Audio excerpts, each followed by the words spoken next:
تو دوست احباب شکوے کرتے ہیں جی ہمارے کام پورے نہیں ہوتے، اٹک جاتے ہیں، اور پھر وہ کسی کے پاس جاتے ہیں، عملیات والوں کے پاس، تو ان کا تو چونکہ کاروبار ہے، انہوں نے پیسے کمانے ہوتے ہیں، تو وہ سمپل جواب دیتے ہیں جی کسی نے لگتا ہے تمہارا رزق باندھ دیا ہے، کسی نے تمہارا رشتہ باندھ دیا ہے، اور ہم اس کو بلیو کر لیتے ہیں۔ بھئی اللہ کسی کو دینا چاہے تو کون اس کو باندھ سکتا ہے؟ کیوں کسی کو چھوٹا خدا بناتے ہو؟ کوئی کسی کا رزق نہیں باندھ سکتا، کوئی کسی کا رشتہ نہیں باندھ سکتا، ہمارا ایک ہی خدا ہے، اس کے کام کو کوئی روک ہی نہیں سکتا۔ خواہ مخواہ اپنا عقیدہ بھی خراب اور اپنا عمل بھی خراب۔ سیدھی بات ہے کہ نبی علیہ الصلوۃ والسلام نے جو باتیں سکھائیں ان کو کریں، خود بخود عملیات سے جان چھوٹ جائے گی۔ چنانچہ عورتیں اکثر پوچھتی ہیں جی کہ میرا رشتہ اچھا ہو جائے، بیٹے کو جاب مل جائے، بہو کا ویزا رکا ہوا ہے، فلاں کام اٹکا ہوا ہے۔ تو بھئی اٹکے ہوئے کاموں کے لیے عمل نبی علیہ السلام کے مبارک زبان سے ابو داؤد شریف کی روایت ہے۔ نبی علیہ السلام نے فرمایا جو مومن صبح و شام 7 مرتبہ اس دعا کو پڑھے گا، اللہ تعالیٰ اس کے ہر ادھورے کام کو پورا فرما دے گا۔ اور وہ کیا ہے؟ حسبی اللہ لا الہ الا ہو علیہ توکلت وہو رب العرش العظیم۔ بعض لوگوں کو رزق کی تنگی کے بڑے شکوے ہوتے ہیں اور ان کے دل پہ فاقے کا خوف رہتا ہے، ڈر رہتا ہے، اور فاقے سے بچنے کے لیے وہ سارا دن کاروبار کے پیچھے بھاگتے دوڑتے بھی رہتے ہیں۔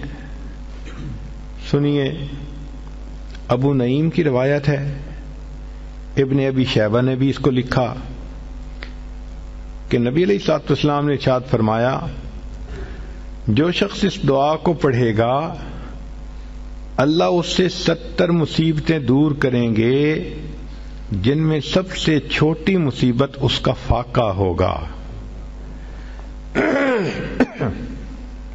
جو شخص اس دعا کو پڑھے اللہ تعالیٰ اس سے 70 مصیبتوں کو دور فرمائیں گے اور سب سے چھوٹی مصیبت فاقہ ہوگی، اور وہ فقرہ ہے لا حول ولا قوت الا باللہ لا ملجأ ولا منجأ من اللہ الا الیک۔ کئی مرتبہ انسان غمزدہ ہوتا ہے اور سوچتا ہے میں تو اکیلا ہوں، میرا ساتھ دینے والا کوئی نہیں، ماں باپ فوت ہو گئے، کہاں جاؤں، کس کو دل کا غم سناؤں، میرا غم کیسے دور ہو؟ نبی علیہ الصلوۃ والسلام نے فرمایا، کنز المال کی روایت ہے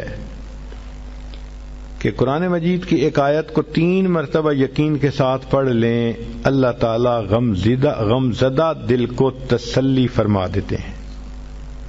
لا الہ الا انت سبحانک انی کنت من الظالمین۔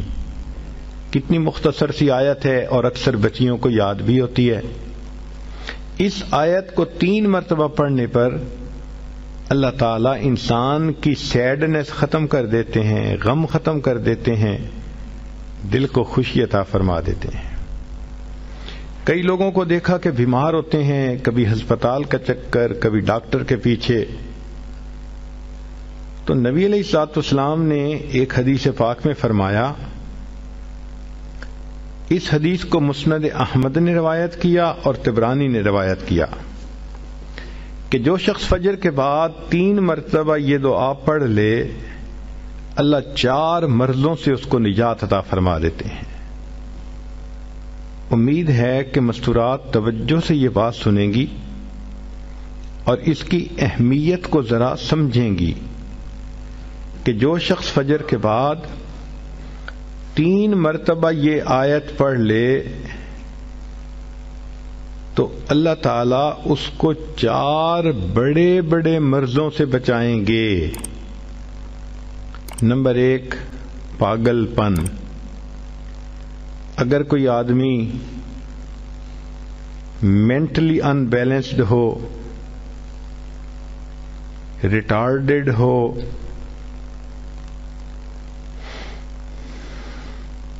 یا جس بندے کو چیزیں بھول جاتی ہوں یا چیزیں یاد نہ رہتی ہوں، ذہن سے متعلقہ جو بیماریاں ہیں وہ اسی پاگل پن کے زمرے میں آئیں گی. یا کسی کو مرگی کی بیماری ہوتی ہے، وہ بھی اسی زمرے میں آئے گی. تو پہلی بیماری جو اللہ تعالیٰ دور کرتے ہیں وہ ہے پاگل پن، اور دوسری بیماری کوڑ پن. کوڑ پن کہتے ہیں چہرہ بدصورت ہو جانا. یہ بھی ہو سکتا ہے کہ برس کی بیماری ہو جائے، جیسے بعض عورتوں کو جلد بالکل سفید ہو جاتی ہے اور عجیب بدنما چہرہ ہو جاتا ہے، یا کئی مرتبہ جسم پہ تل اتنے نکل آتے ہیں، دانے اتنے نکل آتے ہیں کہ چہرہ بدنما ہو جاتا ہے، یا چہرے پر داغ پڑ جاتے ہیں کالے رنگ کے. تو چہرے پہ داغ پڑیں، چہرے پہ دانے بنیں، یا چہرے پہ برس کے نشان پڑیں، کوئی بھی چیز ہوگی وہ اسی کوڑ پن کے زمرے میں شامل ہوگی جس سے کہ چہرہ انسان کا بدصورت ہوتا ہو. یہ بیماری بھی اللہ دور فرما دیں گے. اب جن بیچاریوں کو بیوٹی پارلر پہ جانے کا شوق رہتا ہے اور اپنے فیس پہ پتہ نہیں کیا کیا پروسیس وہ کرواتی ہیں، تو ان کو تو چاہیے کہ وہ اس آیت کو یا اس فکرے کو بار بار پڑھیں تاکہ اللہ تعالیٰ ان کے چہروں کی خوبصورتی دیر تک سلامت رکھیں. اور تیسری چیز ہے اندھا پن. اندھے پن سے مراد یہ کہ آنکھوں کی بینائی ہی چلی گئی، یا آنکھوں میں موتیا بند آ گیا، یا آنکھوں پہ اینک لگانی پڑ گئی. یہ سب ایک ہی بیماری کی تفصیلات ہیں. تو جن کی نظر کمزور وہ بھی پڑھ سکتی ہیں، یا جن کو لینز لگانے پڑتے ہیں، کنٹیکٹ لینز صحیح یا کوئی اور، اس مصیبت سے بھی جان چھوٹ گئی. اور جن کی بینائی چلی گئی اللہ ان کے لیے بھی آسانیاں فرما دیتے ہیں. تو پاگل پن کی بیماری ختم، کوڑ پن کی بیماری ختم، اندھے پن کی بیماری ختم، اور چوتھا فرمایا فالج کی بیماری ختم. فالج ایک تو ہوتا ہے کہ انسان کا ہاتھ یا پاؤں کام ہی نہ کریں، اور ایک یہ بھی ہوتا ہے کہ اتنی ویکنیس کہ عورت کہتی ہے مجھ سے تو کھڑا ہی نہیں ہوا جاتا، میرے پاؤں سن ہو جاتے ہیں، میرے ہاتھ سن ہو جاتے ہیں. یہ ساری چیزیں کمزوری اور فالج کی ابتدائی سٹیجز ہیں. تو یہ سب چیزیں ٹھیک ہو جاتی ہیں. اب بتائیں کہ اتنی بڑی بڑی بیماریوں سے جس بندے کو بچنے کی خوشخبری مل رہی ہو تو وہ تو پھر اس عمل کو کیے بغیر رہ ہی نہیں سکتا. اور یہ عمل دیکھو چھوٹا کتنا ہے. وہ جو فکرہ فرمایا حدیث میں وہ ہے سبحان اللہ العظیم وبحمدہ ولا حول ولا قوت الا باللہ. اتنا سا فکرہ پڑھنے پر اللہ چہرہ بھی پر نور بنا دیتے ہیں، میموری بھی تیز کر دیتے ہیں، اللہ تعالیٰ بینائی بھی تیز کر دیتے ہیں، اور اللہ تعالیٰ جسم میں طاقت بھی بھر دیتے ہیں. یہاں تک تو نیکیاں کمانا، گناہوں کو بخشوانا، فرشتوں کی دعائیں لینا، غمزدہ دل کو تسلی ملنا، اور بیماریوں سے محفوظ ہونا، اس طرح کے عمل بتائے تھے. اب ایک عمل سن لیجئے کہ دجال سے محفوظ ہونا. دجال ایک تو بڑا ہوگا نا، جس کو دجال اکبر کہتے ہیں، جو آئے گا اور بندے اس کے پیچھے لگ کر اپنا ایمان خراب کر لیں گے.